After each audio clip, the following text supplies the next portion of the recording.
సర్కార్ పథకాలు అందుతలేవని ధర్నాలు చేసే వార్తలు బొచ్చడాన్ని చూసినాం.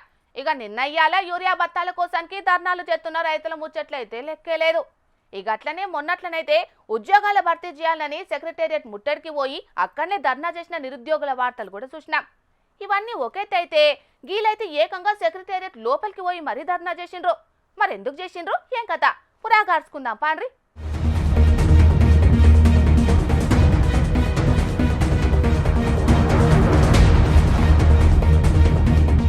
ఇగో వీళ్ళంతా గుమిగూడింది ఎక్కడనో ఏర్పాటు చేసిర్రు కదా.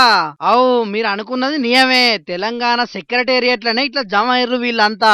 కాంట్రాక్టర్లు పనులు చేసి రోజులు నెలలు గడుస్తున్న బిల్లులు మాత్రం మంజూరు చేయకపోయేటాలకు ఏకంగా సెక్రటేరియట్కే వచ్చిర్రు. ఇట్లా మా పెండింగ్ బిల్లులన్నీ వెంటనే విడుదల చేయాలని ఆర్థిక శాఖ డిపార్ట్మెంట్ ముంగట కాంట్రాక్టర్లంతా మెరుపు ధర్నా చేసిండ్రు.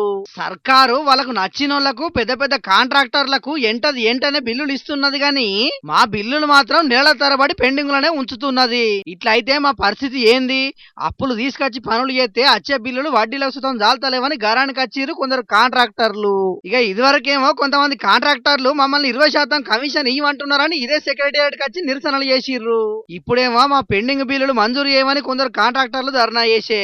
అసలుకు సర్కారు ఎత్తున్న పనుల మీద సర్కారు పెద్దలు అధికారులు శ్రద్ధ పెడుతున్నట్టా లేదా అని కోపానికి వస్తున్నారు ప్రతిపక్ష పార్టీల నాయకులు.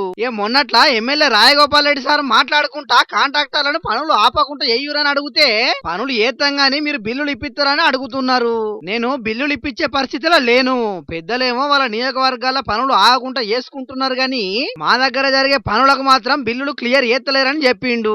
ఇక అధికార పార్టీ ఎమ్మెల్యేనే గట్ల చెప్పిండంటే నిజంగానే కాంట్రాక్టర్ల పరిస్థితి ఎంత తక్లీఫ్ ఉన్నదనేది దాన్ని బట్టే అర్థమవుతున్నది. ఇవాళ ఏకంగా సెక్రటేరియట్ కి వచ్చి కాంట్రాక్టర్లు నిరసన చేసిర్రంటే రేపట్ల ఇంకెట్లుంటదో చూడాలి. మరి ఆ పెండింగ్ బిల్లుల కోసం కాంట్రాక్టర్లంతా సెక్రటేరియట్ వచ్చి ధర్నా చేసిరంటే మీకే నా వరదత్తది కాబట్టి అయ్యా సీఎం రేవంత్ రెడ్డి, చిన్న సీఎం బట్టి సార్లు జరా కాంట్రాక్టర్ల బిల్లులు జల్దీన మంజూరు చేసే ఉపాయం చెయ్యుండ్రి. ఏమంటున్నాం?